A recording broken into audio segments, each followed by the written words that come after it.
Hey everybody, my name is Noah.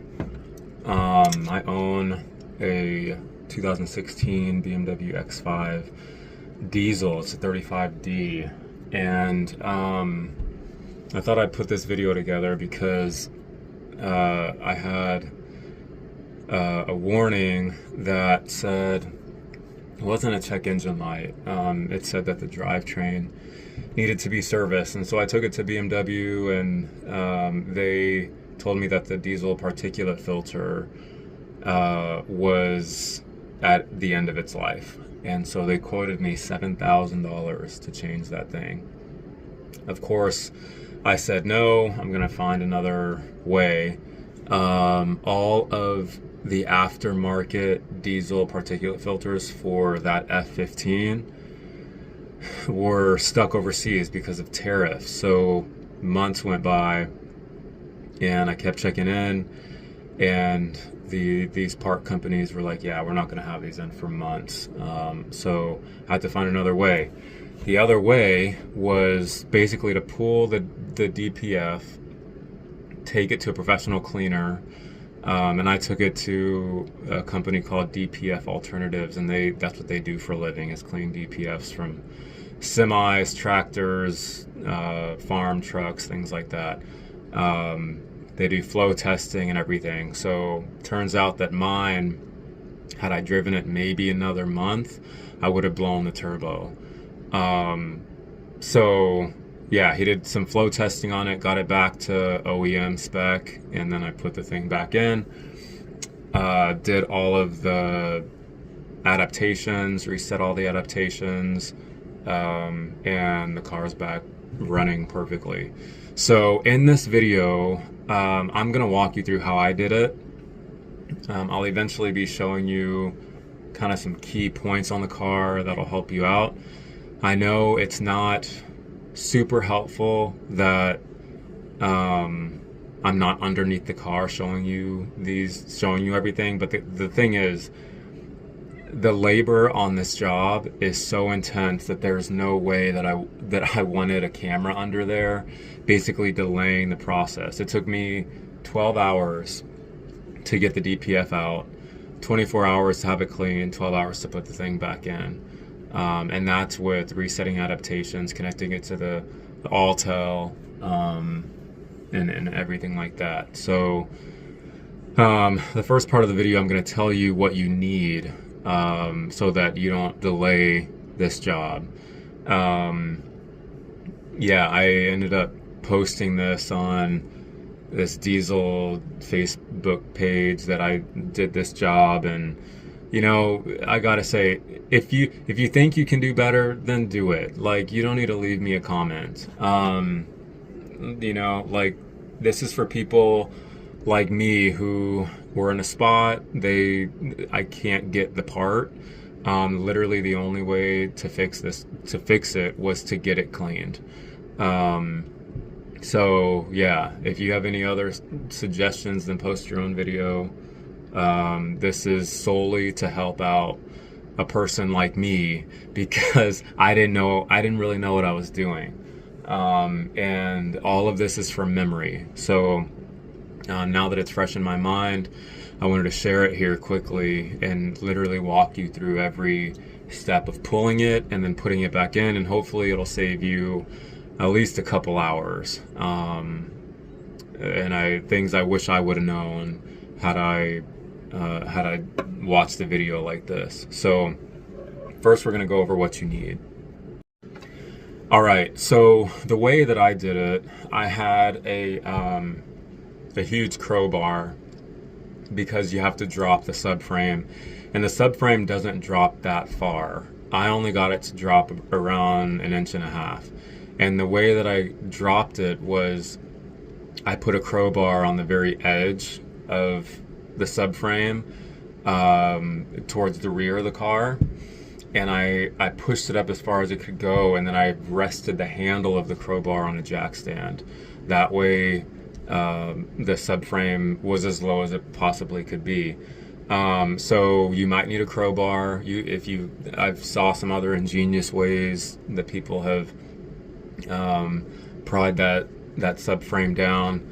But I used a crowbar. The other thing you're going to need is diesel exhaust fluid, because it's a good idea to reset the selective catalytic reduction system, because when you put your new DPF in, or a cleaned DPF in, the SCR is calibrated to put in the diesel exhaust fluid at the rate that your dirty DPF was flowing.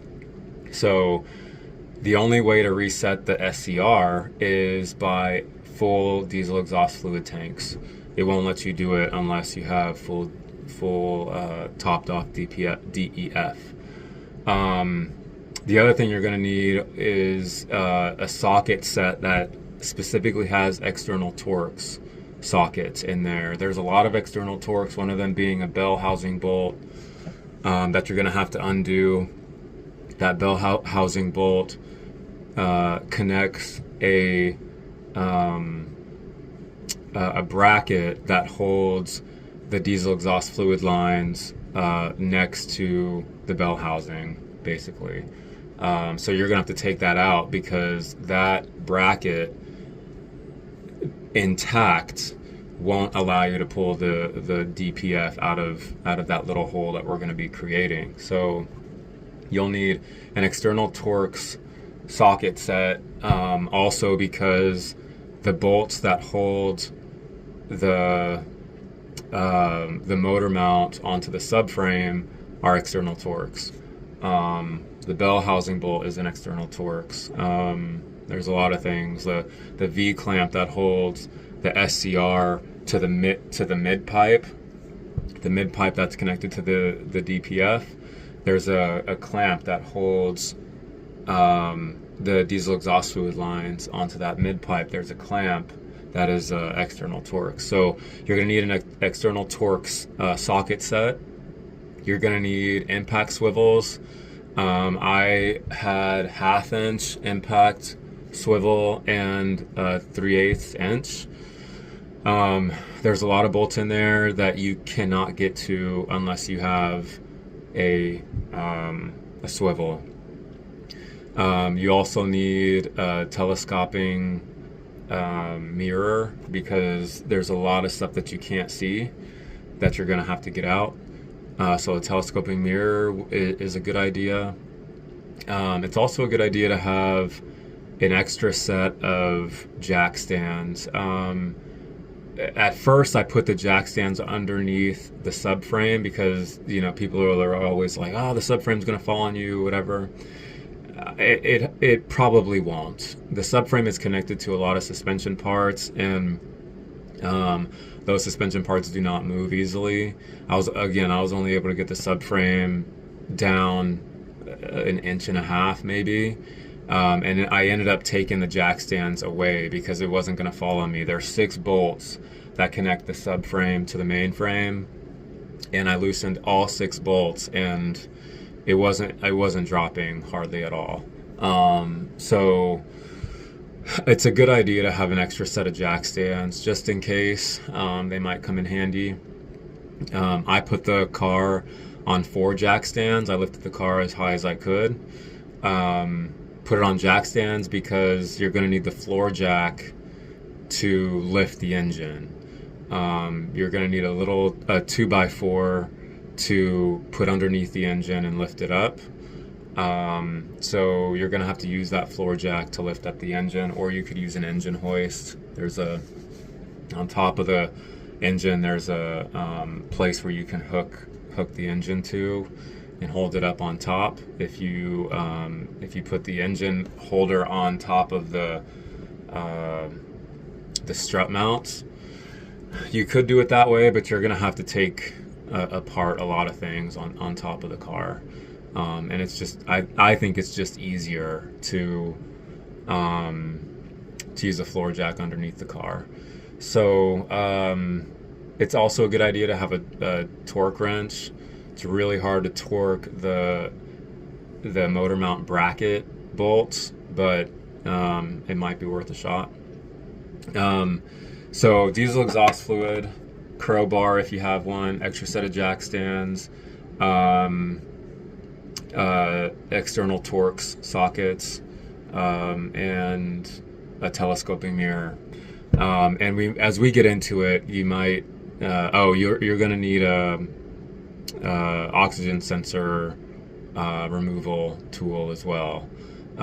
You can only fit that oxygen sensor tool. It's a 22 millimeter on the precat O2 sensor. It will not fit on the postcat. There's just not enough clearance. You're gonna have to use an adjustable wrench or a 22 millimeter wrench to get that one off. So I also suggest having a vice grip on hand as well as PB blaster. So yeah, let's get started on pulling this thing out. All right, the first thing that you're gonna do is put the car on jack stands. There is an engine bar that runs obviously right underneath the engine. You really can't miss it. There's two little holes in the undercarriage, and there's an imprint of a bar on that undercarriage, and that's the engine bar that you can put a 2x4 there and lift up the front of the car that way. And then I put jack stands right behind the front wheels, and then you can lift up the rear of the car by the differential, and put jack stands right in front of the two rear wheels. So once you have the car on jack stands, get it as high as you can. One thing that you're going to need that I did not have when I was pulling the DPF out was a creeper. You are going to be going back and forth so many times. It literally destroyed my body. I was so sore. I had scabs on the lower part of my back just from moving around and everything underneath that car for so long. A creeper is a really good idea. I had one. I ended up buying one to put the DPF back in, and it saved me hours. There's no question. So yeah, get a creeper if you can. Put the car on jack stands, and the first thing you're going to do is remove all of the undercarriage, including the really heavy, I forgot what it's called. It protects the bottom of the engine, and those bolts are maybe 15, 16, or 17 mil. You're gonna remove everything, and by everything I mean everything you can remove it, because one of the subframe bolts is kind of hidden underneath one of those, and the only way to see it is literally to pry it back and look underneath there. So once you remove all of the undercarriage, make sure to place it in a spot. What I did was I removed part of the undercarriage, gathered all those screws and fasteners together, placed them on top, moved them to the side, removed another part of the undercarriage, placed all those screws on top of that one, moved that piece of the undercarriage on top of the last one I just removed, and so on, just so I didn't lose anything. So remove all of the undercarriage so that you can see fully the exhaust system, and we'll go from there. All right, so now you've removed the undercarriage, and you have the exhaust system exposed. One thing that people have said is that you have to remove the entire exhaust system. You do not have to do that, not on the F15 specifically. The DPF connects to a mid-pipe. That mid-pipe is part of the selective catalytic reduction system, the SCR. And in that mid-pipe, there are two pipes that carry diesel exhaust fluid, and they squirt it into the exhaust system. There's a V-clamp that connects that area that squirts it into the exhaust system to that mid-pipe. It's connected by, that V-clamp is held by an external Torx bolt. It's a small one. And that bolt, the head of that bolt faces the bottom of the car. So if you're underneath the car and looking up, you can see that bolt there. You're going to have to undo that V-clamp completely and slide that SCR, that part of it that pushes the DEF into the exhaust, slide it right out. Most likely you're going to have some crystallized uric acid that's kind of falling on you. But you can set that off to the side. It's going to be free hanging. What you need to do now is disconnect that mid pipe from the rest of the exhaust. There are 2 flange nuts, one on each side of the car, medial and lateral. Loosen those nuts from that mid pipe. It connects the mid pipe to the rest of the exhaust. And then you're going to have to push the rest of the exhaust. There's a long pipe that connects itself to that mid pipe. You're gonna have to disconnect those. That mid pipe is connected to the car by its own bracket. So if you're looking up at the car from the bottom, there's a bracket that has 2 bolts. One is further away down the car, and one is towards the front of the car. It's a small bracket. Undo those bolts and let that mid pipe just hang freely, the one that connects itself to the diesel particulate filter. Once you've disconnected that mid pipe from the rest of the exhaust can be free hanging. There's hangers there, you won't damage anything.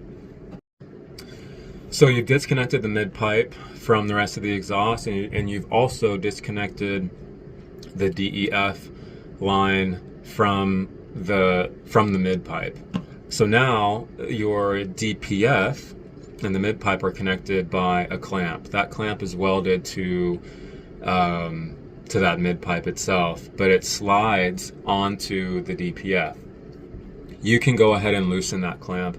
I wasn't able to disconnect that mid pipe from the DPF itself, so the whole time I was pulling the DPF, that mid pipe was connected.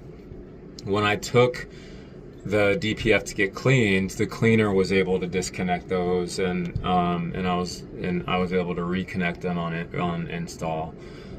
So it might slide out, it might not. It's a tight fit. There's very little tolerance there. It took me a little while to get those reconnected. But if it comes out, it comes out. If not, don't worry too much about it.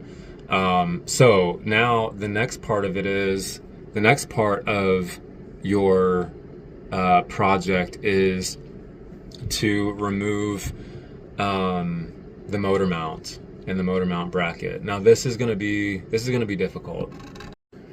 Now you have to remember that the motor mount is connected to the subframe. So if you decide to lift up the engine while the motor mount is connected to the subframe is just going to be lifted up as well. So the only way to get the motor mount out is to take out the motor mount bolts that are connected to the subframe and take out the bolt that connects the motor mount to the motor mount bracket. The motor mount bolts are screwed in from the top. So if you roll backwards towards the rear of the car, you'll probably be able to see these bolts. If you're looking from underneath, you can see where they thread in.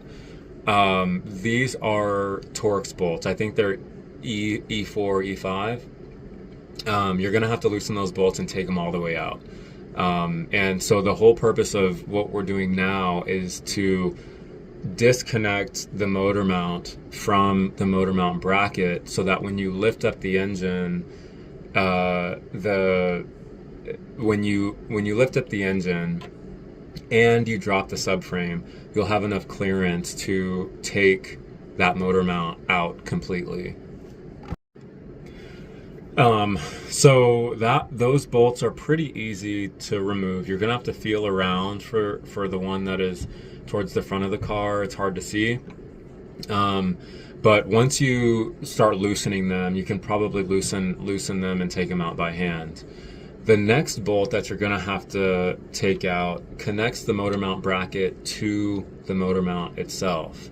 This one is at a weird angle and the head of the bolt is facing towards the front of the car. So what I had to do was connect a socket to the head of that bolt, feel around and connect the socket. Then I had to connect a swivel and then an extension. This bolt was torqued at 100 Newton meter, so it's very tight on purpose. So once you get that one out, once you get it loose, you can kind of feel in there and start loosening it by hand. It's a long bolt, there's a lot of threads, so it doesn't come out all that easy. But once it's out, that is when you can start jacking up the engine. Because once you start jacking up the engine, that'll give you a little bit more clearance, and then I'll tell you how to lower the subframe. All right, so now you have the motor mount bolts out, set them aside and label them. And then you have that one bolt that connects the motor mount bracket to the actual motor mount. You have that one out. Make sure to label that one because those bolts look a lot like the subframe bolts. The next thing you're gonna do is use a little 2x4 to lift up the engine with a floor jack. What I did was I had you can't have it too long because it's going to impede all of your clearance and everything else you have to do underneath the car. But it has to be long enough so that you don't touch the oil level sensor underneath there. You can't miss it. It's a big sensor right underneath the oil pan. So figure out where you can put that 2x4 that stretches across the bottom of the oil pan and start lifting up the engine. Make sure that you don't do it too high. Once you feel a lot of resistance, stop there because you don't want to mess up any engine components. The next thing we're going to do is lower the subframe.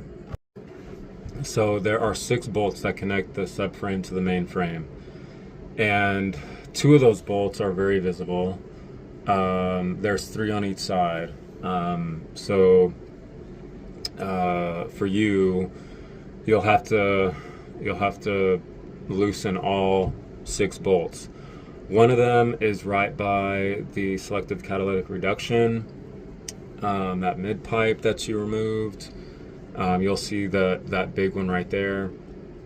The middle one is actually connected to the motor mount housing. So if you're looking underneath the car and you see the motor mount housing, that bolt is just to the right.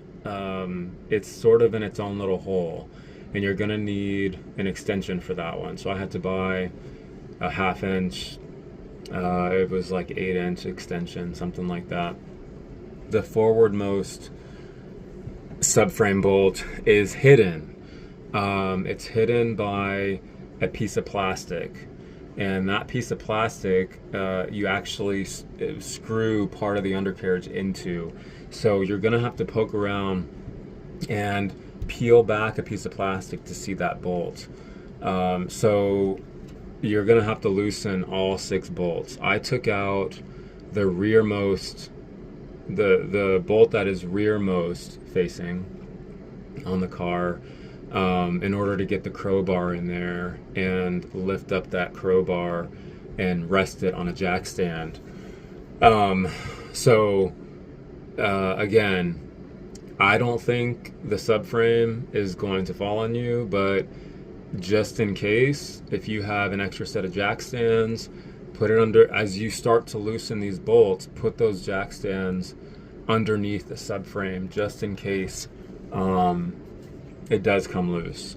Obviously, like I said, it's connected to a lot of suspension parts, and those bolts are super tight on there, so I don't think that it's going to drop a ton, but you'll force it to drop enough to get enough clearance out, to get enough clearance to remove that DPF. So those bolts are big, and the torque on them is high, so you're going to probably need an impact wrench. to make that as easy as possible, an impact gun to make it as easy as possible. All right, so now you have taken out the motor mount bolts. You've taken out the bolt that connects the motor mount bracket to the motor mount. You've jacked up the engine, and now you've lowered the subframe. You should have enough clearance now to basically take out the motor mount. There's on the F15 on mine, there's a hose that runs to the motor mount. It houses some oil. Just disconnect that hose. Some oil might drip on you.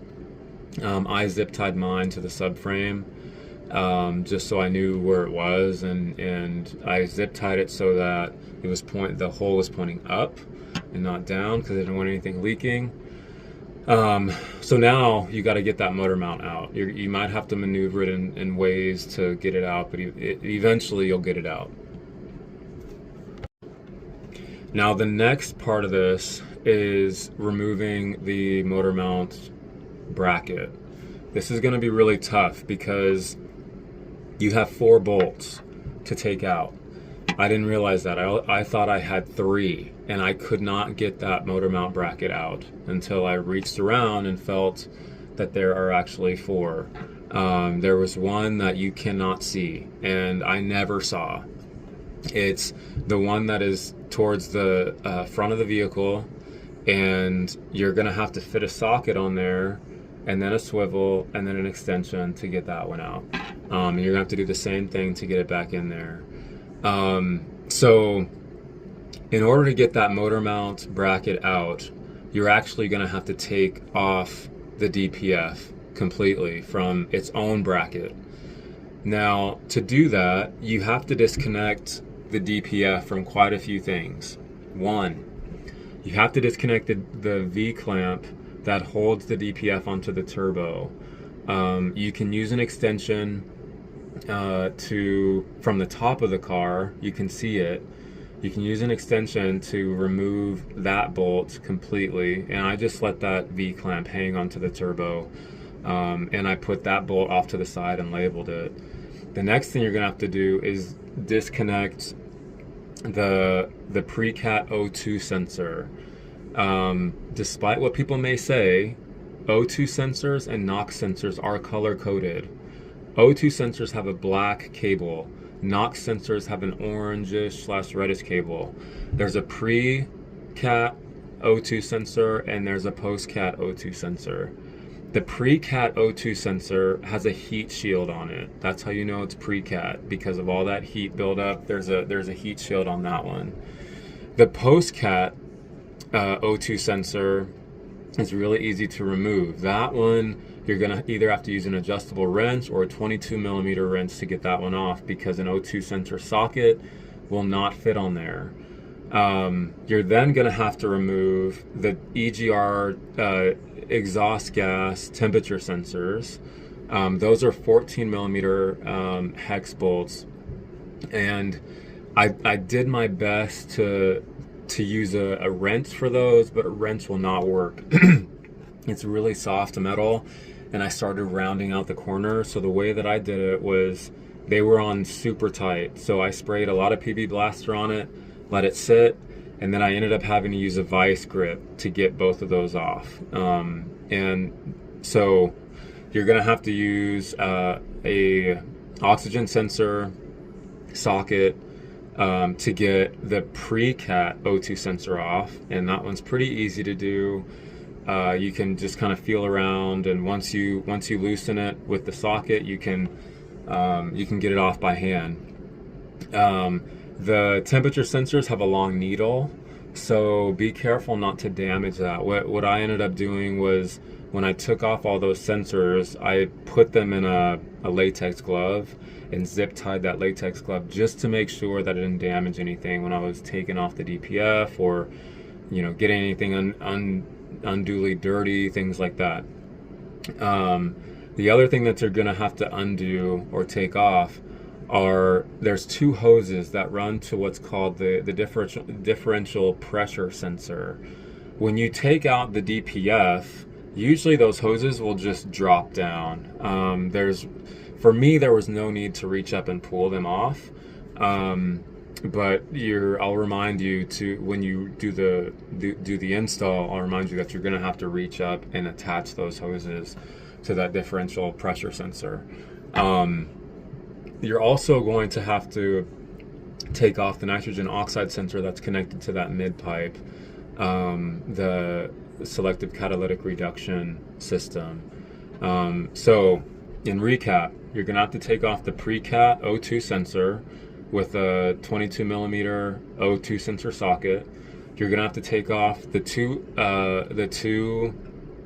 temperature sensors. One sits on top of the DPF and one sits on the bottom. Those are 14 millimeter hex, but I ended up having to use a vice grip. Then you're gonna have to take out the post cat O2 sensor, which you can do from underneath the car, and that one is very visible. And then you're gonna have to take out the NOx sensor. That you can use a O2 sensor socket for that one as well. I highly recommend that you buy both O2 sensors brand new. These will go bad, and they will throw codes if you try to reinstall the old. If you have original O2 sensors, if you try to reinstall them on your new DPF or on your newly cleaned DPF, they will throw codes, and your new DPF will continue trying to regenerate itself, and you will have issues. So make sure that you buy a precat O2 sensor with the heat shield and a postcat O2 sensor, and those are really, the postcat O2 sensor is really easy to replace. The precat O2 sensor, I will show you on the car, is not that easy to replace because the wiring harness is actually in the back of the engine bay, and I'll get into that a little bit later. All right, so now you have taken out the motor mount. Your engine is high, your subframe is low, your sensors are out of your DPF, precat O2 sensor is out, both temperature sensors are out, postcat oxygen sensor is out, and nitrogen oxide sensor is out. Don't worry too much about the hoses. They should come out when you let the DPF down. Now, this is the thing that is going to save you time. What I ended up doing was taking out the DPF bracket along with the DPF. You do not need to remove that bracket. That bracket is in the way of nothing. There are two external Torx bolts that hold that DPF bracket onto the engine block. You do not need to take those out. A lot of guys I saw online, they ended up taking them out. It is really, really hard to get back in. There is almost no tolerance and no room at all. So do not take out that bracket.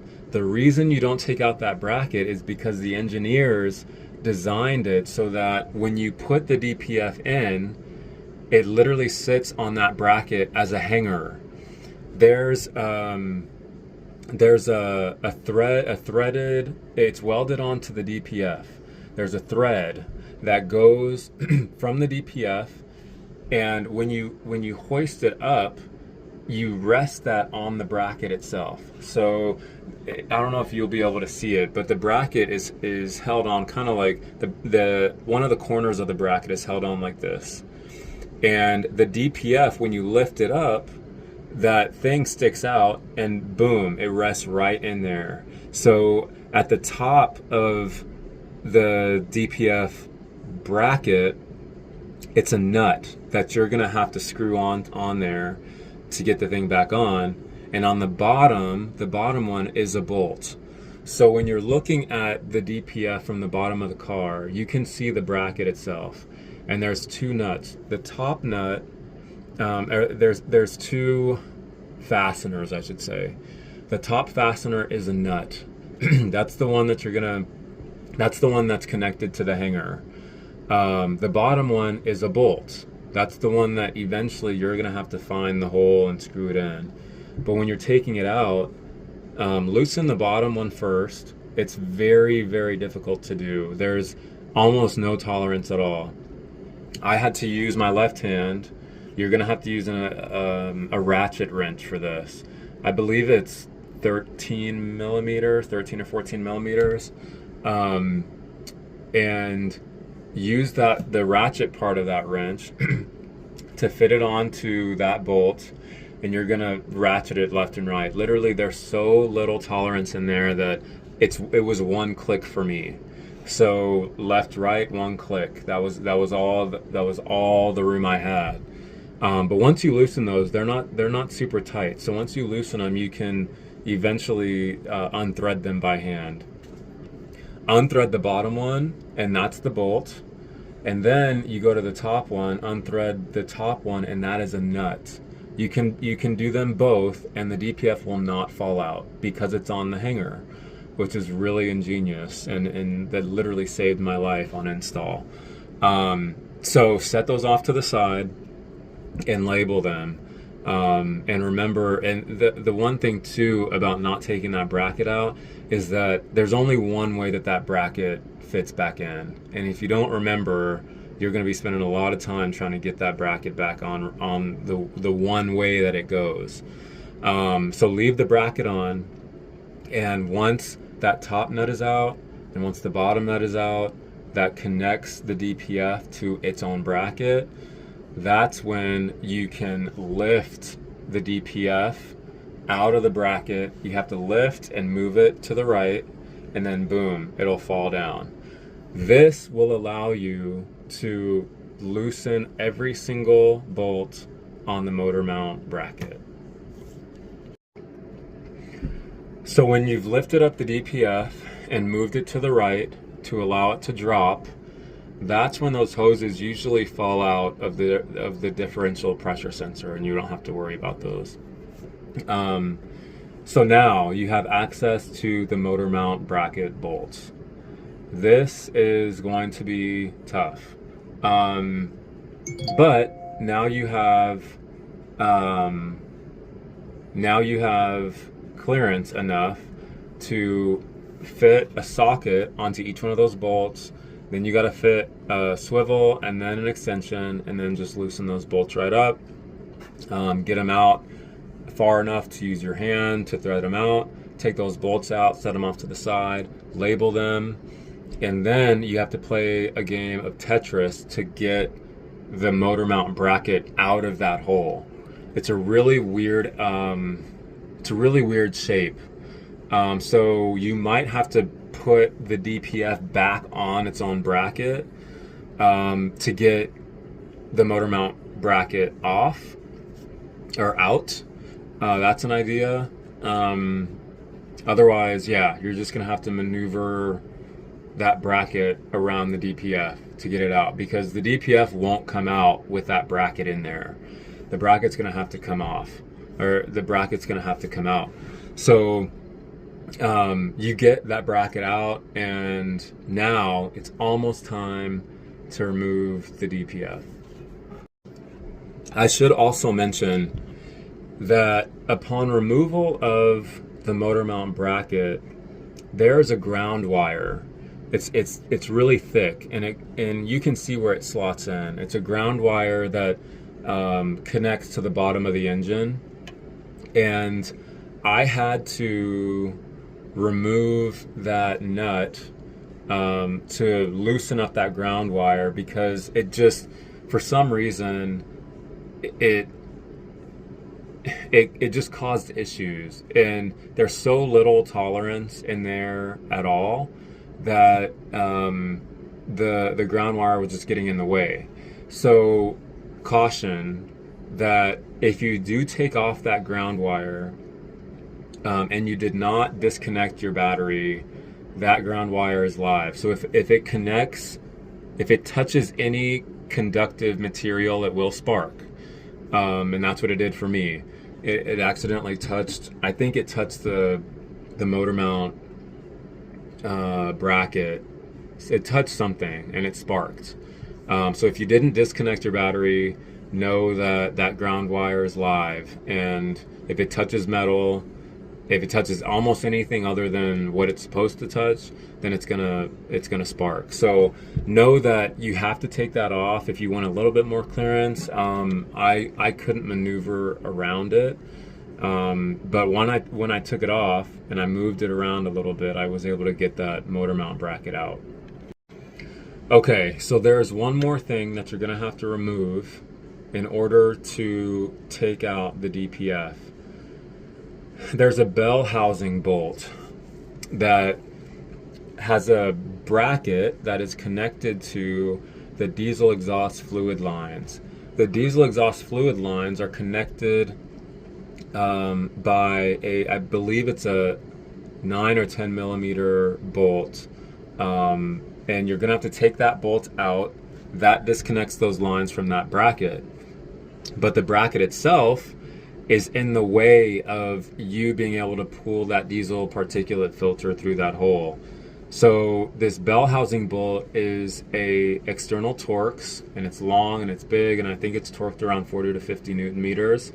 You're gonna have to take that out in order to get your DPF out.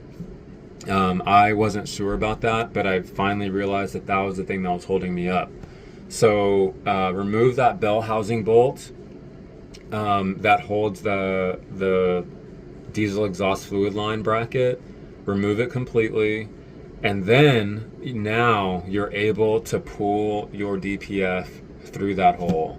And you're gonna have to maneuver it a little bit, and it might rub against the subframe and all of that, but you should be able to pull it through. There was no way for me to be on the creeper and pull it through, just because I was too close to the car. So you should be able to pull that DPF through now. And thankfully your DPF bracket is still intact, so that is one thing that's going to save you probably 2 hours. All right, congratulations, your DPF is out, and hopefully it took you a lot less time than it took me. Yeah, I would say that for me, the only option was to get my DPF cleaned. One, that was the most inexpensive way to do it, instead of buying a brand new one from BMW, which costs $4,500. Two, this guy who owns DPF Alternatives has all of the machinery to get the DPF back to its original equipment flow rate, which was amazing. So he did it for semis, and like I said, tractors, and farm trucks, things like that. So very economical. Find yourself somebody who can do it. I would not do it myself. I would not trust that I use the right chemicals and all that stuff. I've seen YouTube videos of guys doing it, and I mean, I'm sure you could get it somewhat clean, cleaner than it was, but as far as getting it to where it needs to be, I don't trust myself doing that. So hopefully you have somebody around. It's worth doing some investigation to see if anybody can clean your DPF professionally. So it took about 24 hours to get mine professionally cleaned, and it looked great. Like I said, when I gave it to him and he did the tests on it, it was so clogged that had I driven the car for another month, I probably would have blown a turbo. And then by the time he got it clean, it was, like I said, it was back to like it was brand new, which is amazing. So now it's time to insert and reinstall your DPF, and then connect your autel or Insta, whatever, to your car, and make sure that all your lights are off and the car is running as smoothly as possible. All right, now you have your new DPF or your newly cleaned DPF, and now it's time to get back in there and reinstall. We are basically going to do the same thing in reverse, but it is worth noting that you really should have diesel exhaust fluid on hand, your new precat O2 sensor with the heat shield, and new post-cat O2 sensor that does not have the heat shield. I will show you at the end of the video how to disconnect your precat O2 sensor, because it is not intuitive at all. The wiring harness to the precat O2 sensor is glued to the back of the engine bay. There's no movement in the actual wiring harness of the precat O2 sensor. The only movement is the female part of the wiring harness. You literally push in the tab, which is nice. You don't have to use a pry bar or anything, or a pick. You push it in with your finger and you lift it up, and I'll show you how to do that.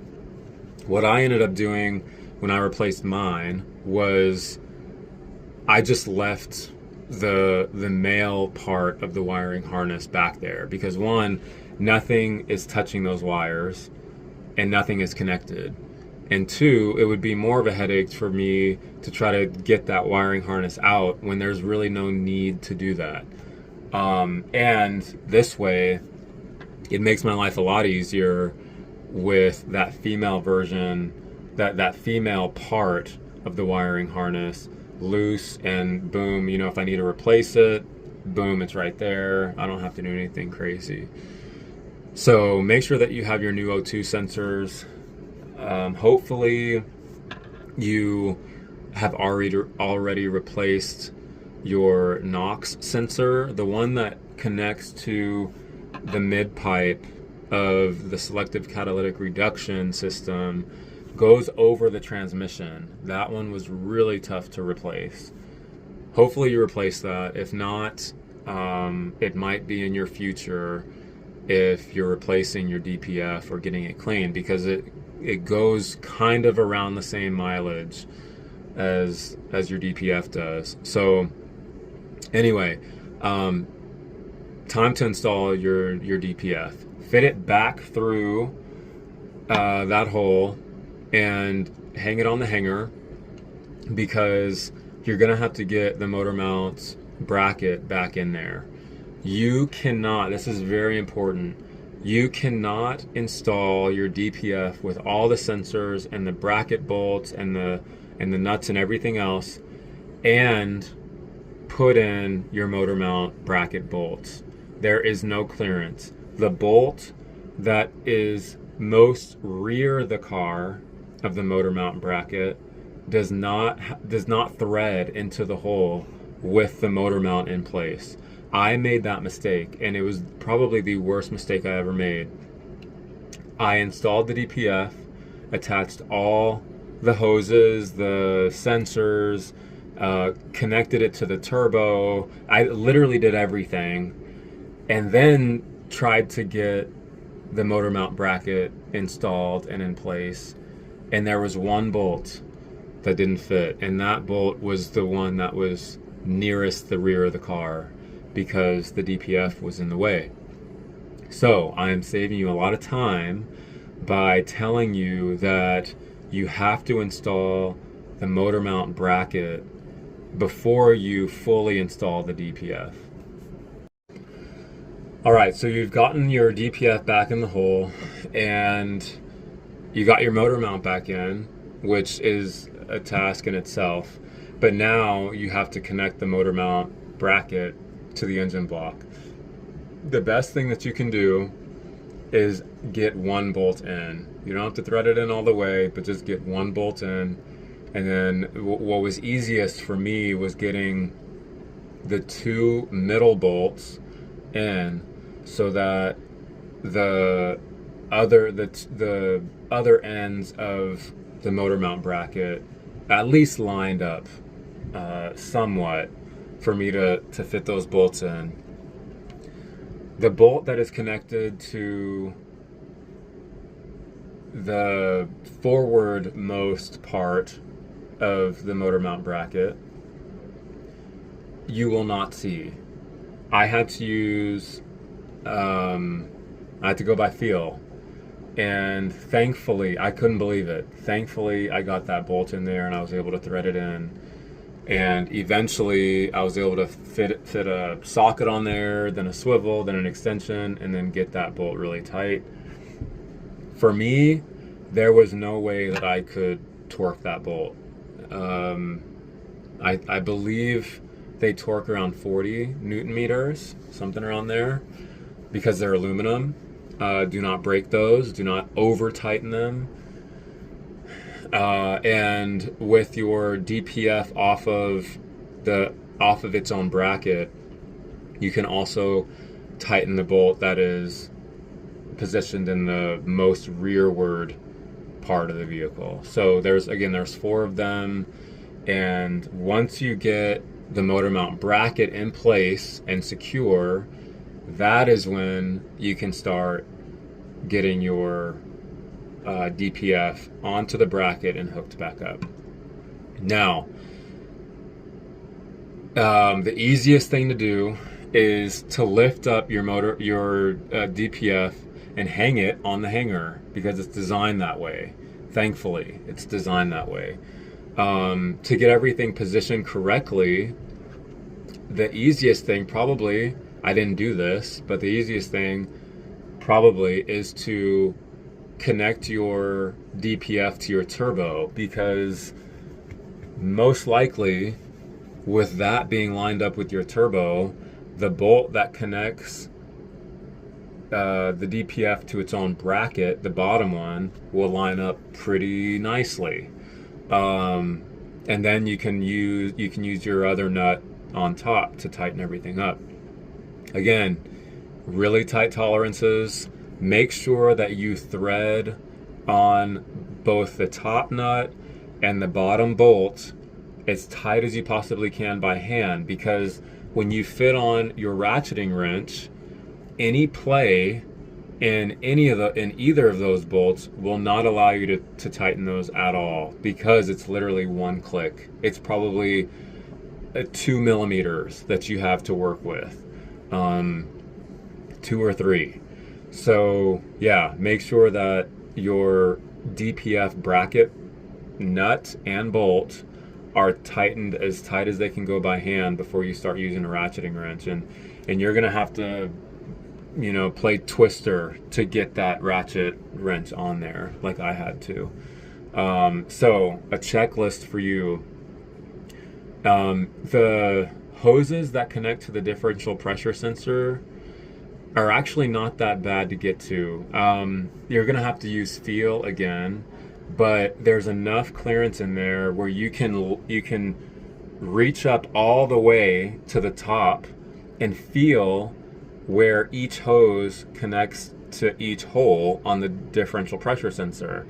So that's what I was able to do with my right hand. So I was able to lay on the ground, reach all the way up, feel where the hose was, and they literally line right up where they should go. I used my index finger to touch each one of those differential pressure sensor holes and pushed each hose right on, and it worked perfectly. So a checklist for you as far as sensors go: you need to connect your new pre and post cat O2 sensors to the DPF before you attach the wiring harnesses. The reason for this is that if you attached your wiring harnesses before you screwed on your O2 sensors, the wires are going to be really tangled, and that's the thing I think that will destroy you. So before you could start connecting wiring harnesses, screw on your sensors first, your O2 sensors specifically, and that'll save you a lot of headaches. So a checklist for you: you have to connect the V-clamp that connects your turbo to your DPF. You have to plug in both hoses into the differential pressure sensor that's on top of the DPF. You have a precat O2 sensor that's on top of the DPF that you have to screw into, and hopefully you have a new one. There's a temperature sensor on top of the DPF that's a 14 millimeter that you have to screw back into the DPF. Underneath, you have another temperature sensor that you have to screw back into that's again 14 millimeters. You have hopefully another new O2 sensor post-cat underneath the vehicle that you have to screw into. And then you have to screw your nitrogen oxide sensor back into the mid-pipe of the selective catalytic reduction system. So once you've done all that, that clamp, that V-clamp that connects the DPF to the turbo, don't over-tighten that. That one's at 7 Newton meters, I believe. And once you've done all that, your DPF is connected. Your bracket bolts that connect the DPF to its own bracket, those are tightened. Don't over-tighten those. They weren't super tight to begin with. I don't know torque numbers on those, but don't over-tighten those. And from there, we move on to the next thing. All right, now, if you disconnected your ground wire, reconnect your ground wire and tighten that bolt. It's now time to put your bell housing bolt back in. I believe that torque number is 40 to 45, I believe, Newton meters. And then you have to reconnect the diesel exhaust fluid hoses back to that bracket, and I believe that nut was 8 to 10 millimeters, something like that. So once all that is back in place, it's time for you to put your motor mount back in its housing. Yeah, that should be pretty easy to do. One suggestion that will save you a lot of time is before you lower your engine, put your motor mount bolts, screw your motor mount bolts back in to the subframe, because if you lower your engine without those bolts in there, your motor mount will move, and that's the last thing you want. I mean, once your engine is sitting on the motor mount, there's no moving it. So you have to line up your motor mount with its bolts, screw them in there. You don't have to screw them tight if you don't want to. But once it's in there, it needs to be setting where it needs to sit. So make sure your motor mount is mounted. I would put my oil hose back in where it needs to go. And now it's time to lower your engine. Because the very top of the motor mount, there's a little pillar, and that pillar obviously slots right into the motor mount bracket. You have to do that. You have to put the full weight of the engine from the motor mount bracket onto the motor mount in order for that bolt that secures the motor mount bracket to the motor mount, in order for that bolt to be perfectly aligned. There's no other way to do it. So once you do that, lower the engine, line everything up, put that bolt back through. Again, it's at a weird angle, so you should be able to find the threads by hand. And it's a long bolt, so do everything by hand. Connect your socket, then swivel, then extension, and then tighten it up. It is, again, I believe it's 100 Newton meters, so it's a super tight bolt for a good reason. And then you can go through the process of tightening all 6 subframe bolts. So take out your crowbar and start tightening all your subframe bolts. There are 6 of them, so if you only see 2, you're missing one. Remember that the forwardmost facing subframe bolt is hidden by a piece of plastic on the F15. So tighten all your subframe bolts and make sure that those are good to go. So now that you have your subframe back in place, you can connect your post-cat oxygen sensor back to its original wiring harness. And this one actually plugs right into its own bracket. So there's like a little slot on the wiring harness itself, and I'm sure you saw it. Just push it back in there,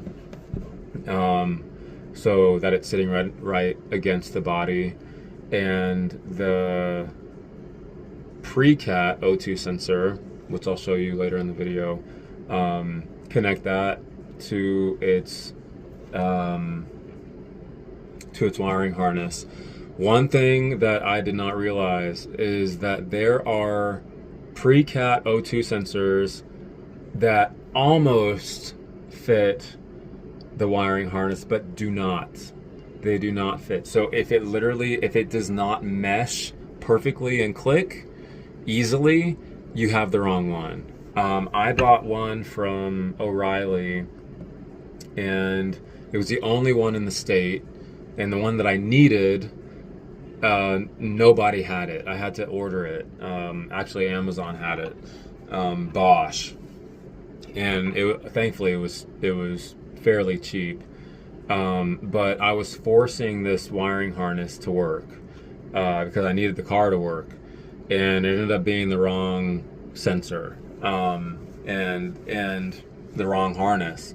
So if it doesn't fit perfectly and mesh perfectly and easily, then you have the wrong one. Do not force those. Don't force them to work, because it won't. You'll still get codes. So anyway, connect all your sensors and make sure your subframe is in a good spot. Now it's time to reconnect your mid pipe to the rest of the exhaust, like you know how to do.